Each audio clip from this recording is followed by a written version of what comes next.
உங்க வீட்டுக்கு ஏதாவது விரைய செலவு பண்ணுவீங்க. வீட்டுக்கு விரைய செலவும் கிடையாது, ஒரு எக்ஸ்டென்ஷன் பண்ணுவீங்க.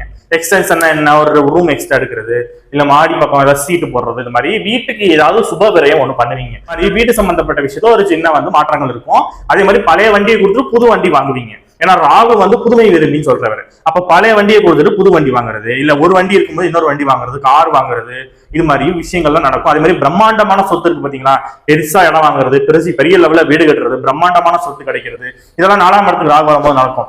அதனால இந்த மாதிரி விஷயங்கள் யாருக்காவது வாய்ப்பு இருந்துச்சு அப்புறம் முயற்சி செய்யும், கண்டிப்பா உங்களுக்கு சக்சஸ் கொடுத்துரும். இன்னொன்னு 4ஆம் இடம் தான் சுபஸ்தானமும் கூட.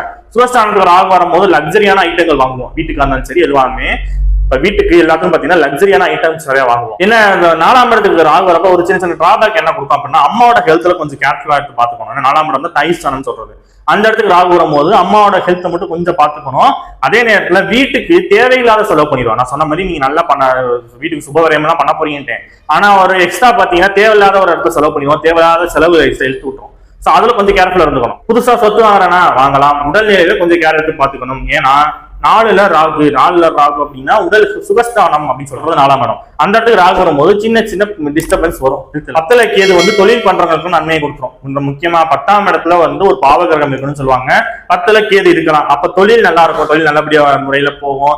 நியாயமான முறையில நீங்க என்ன தொழில் செஞ்சாலும் அது எல்லாமே இப்ப வெற்றியை கொடுத்துரும். அப்ப முதலீடு பண்ணலாமா அப்படின்னா, அதாவது நீங்க பெரிய லெவலில் இன்வெஸ்ட்மெண்ட் போட்டுறாம அதுலயே கொஞ்சம் கொஞ்சமா ஸ்டெப் பை ஸ்டெப்பா போனா இந்த 10ஆம் இடத்துக்கு ஏதோ உங்களுக்கு தொழில மிகப்பெரிய மாற்றங்கள், நிறைய நல்ல விஷயங்கள்ல மாற்றங்கள் கிடைக்கும். பிள்ளைங்க நல்லா இருப்பாங்க சார், பிள்ளைங்களோட ஹெல்த் நல்லா வரும். அதாவது உங்களோட ஹெல்த் கொஞ்சம் முன்னேற்றம் வரும். ஒரு சின்ன சின்ன மைனஸ் பாயிண்ட் இருந்தாலும் முன்னாடி இருந்த அளவுக்கு இருக்காது, ஓகேங்களா? ஏன்னா முன்னாடி 4ஆம் இடத்துல சனி இருந்தாலும் அர்த்தாஷ்டம சனி சொல்றது. அப்ப ஹெல்த் வைஸ் ரொம்ப பாதிச்சிருக்கும். அதெல்லாம் இப்ப மாறிடும். ஏன்னா 4ஆம் இடத்துக்கு ராகு வர்றதுனால சின்ன சின்ன டிஸ்டர்பன்ஸ் இருந்தாலும் குரு பார்வையில இருக்கிறது ராகு. அப்ப கண்டிப்பா பெரிய லெவல்ல வந்துடாது, முன்னாடி இருந்த நிலைமை இப்ப இருக்காது.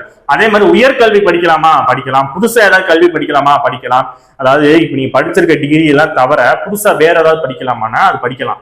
அதுக்கான காலகட்டம் இப்ப வருது. இந்த விருச்சிக ராசிக்காரங்க நிறைய பேருக்கு வேலையில மாற்றம் இருக்கும். ஒண்ணு வேலையில மாற்றம் இருக்கும், இல்லாட்டி ப்ரொமோஷன் கிடைக்கும். ஏதோ ஒண்ணு வேலையில ஒரு பிளஸ் பாயிண்ட் கிடைக்கும். அதான்